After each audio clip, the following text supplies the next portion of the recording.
Assalamualaikum warahmatullahi wabarakatuh. Perkenalkan, nama saya Jaki Nugraha Maulidi dengan NIM 34. Yang terhormat kepada Ibu Dr. Helna Nelis, MPD selaku pengampu mata kuliah Perencanaan Pendidikan. Di sini saya akan memaparkan materi yang berjudul aspek-aspek penting dalam perencanaan pendidikan. Selanjutnya yaitu latar belakang. Perencanaan pendidikan merupakan proses sistematis yang bertujuan untuk mengarahkan jalannya pendidikan agar sesuai dengan kebutuhan masyarakat dan perkembangan zaman. Dalam kurun waktu satu dekade terakhir dari 2013 hingga 2023, di mana sosial, ekonomi, dan teknologi telah mengaruhi arah kebijakan pendidikan secara signifikan. Perencanaan yang matang menjadi kunci dalam memastikan bahwa sistem pendidikan mampu menghasilkan sumber daya manusia yang kompeten, adiktif, dan berdaya saing tinggi. Dan yang selanjutnya ada rumusan masalah. Yang pertama, apa itu pengertian perencanaan pendidikan? Yang kedua, apa saja aspek penting dalam perencanaan pendidikan? Pengertian perencanaan pendidikan. Perencanaan pendidikan merupakan proses yang kompleks dan multidimensi, melibatkan berbagai aspek seperti analisis kebutuhan, penentuan tujuan, strategi implementasi, serta evaluasi berkelanjutan.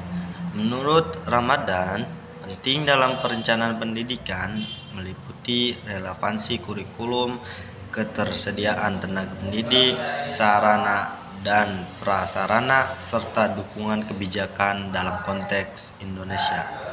Bahrudin menetapkan pentingnya pendidikan partisipasi dan kontekstual, di mana perencanaan harus mempertimbangkan karakteristik lokal, potensi daerah, dan apresiasi masyarakat. Hal ini sejalan dengan semangat deserasan Yang selanjutnya, aspek penting dalam perencanaan pendidikan.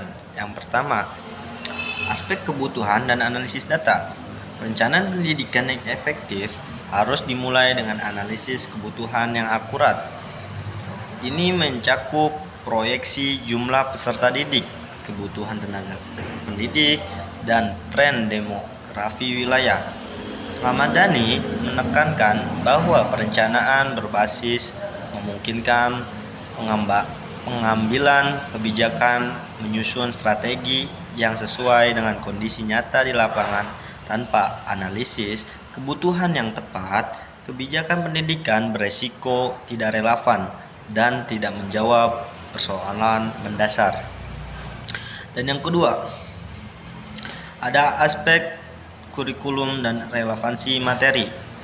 Kurikulum merupakan jantung dari proses pendidikan, dan perencanaan harus disesuaikan dengan kebutuhan zaman.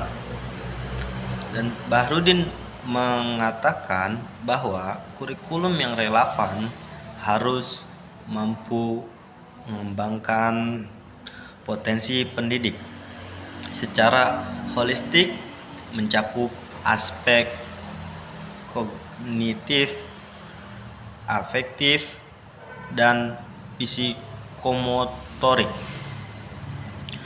Kurikulum yang tidak kontekstual akan membuat pembelajaran menjadi tidak bermakna dan gagal membentuk karakter peserta didik.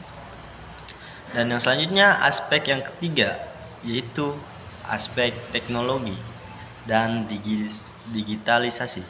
Teknologi digital telah menjadi elemen penting dalam perencanaan pendidikan modern.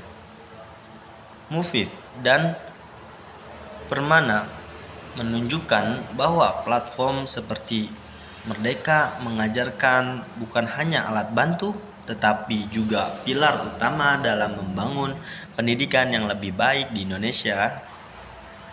Teknologi memungkinkan guru merancang pembelajaran yang lebih fleksibel, personal, dan berbasis karakter siswa.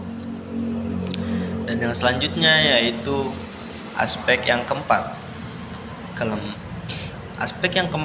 kelembagaan dan tata kelola. Perencanaan pendidikan tidak dapat dilepaskan dari struktur kelembagaan yang kuat dan sistem tata kelola yang baik. Konsep governance dalam pendidikan menetapkan pentingnya transparansi, akuntabilitas, dan partisipasi publik. DPR RD Jawa Tengah 2024 menyatakan bahwa tata kelola yang baik akan mendorong efektivitas kebijakan dan meningkatkan kepercayaan masyarakat terhadap institusi pendidikan. Aspek evaluasi dan monitoring. Evaluasi merupakan bagian integral dari perencanaan pendidikan. Tanpa evaluasi, perencanaan akan kehilangan arah dan tidak dapat mengukur keberhasilan program. Dokumen perencanaan kerja Dinas Pendidikan Pustakawa Purwakarta tahun 2023 menunjukkan bahwa evaluasi terhadap capaian kinerja dan indikator pelayanan menjadi dasar dalam penyusunan strategi pendidikan berikutnya. Dan yang keenam, inklusivitas dan kesetaraan. Perencanaan pendidikan harus menjamin akses serta bagi semua kelompok masyarakat. Poviot dan Saito menekankan pentingnya alat bantu dan kebijakan yang mendukung kesetaraan gender dan inklusi dalam pendidikan global. Pendidikan yang eksklusif akan memperbesar kesenjangan sosial dan menghambat keberlanjutan. Dan selanjutnya itu aspek ketujuh, aspek partisipasi masyarakat. Pelibatan masyarakat dalam perencanaan pendidikan meningkatkan relevansi dan efektivitas kebijakan.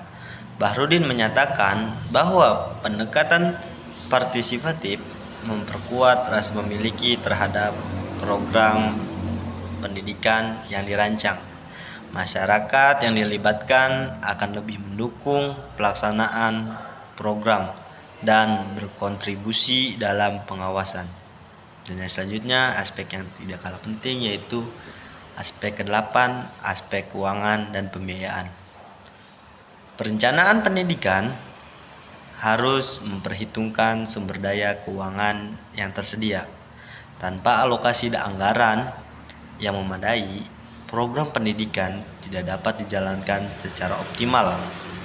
Ramadhani menekankan bahwa efisien penggunaan dana dan transparansi dalam pengelolaan anggaran merupakan kunci keberhasilan perencanaan pendidikan. Yang selanjutnya itu kesimpulan. Perencanaan pendidikan merupakan proses strategi yang kompleks dan multidimensi, mencakup berbagai aspek yang saling terkait dengan pengaruh terhadap kualitas serta pemerataan pendidik. Berdasarkan kajian dari berbagai sumber nasional dan internasional, dapat disimpulkan bahwa perencanaan pendidikan yang efektif harus dimulai dari analisis kebutuhan yang akurat berbasis data. Hal ini menjadi fondasi dalam mencakup kebijakan yang relevan dan berguna. Ya, cukup sekian, kurang lebihnya mohon maaf. Wabillahi taufiq wal hidayah. Wassalamualaikum warahmatullahi wabarakatuh.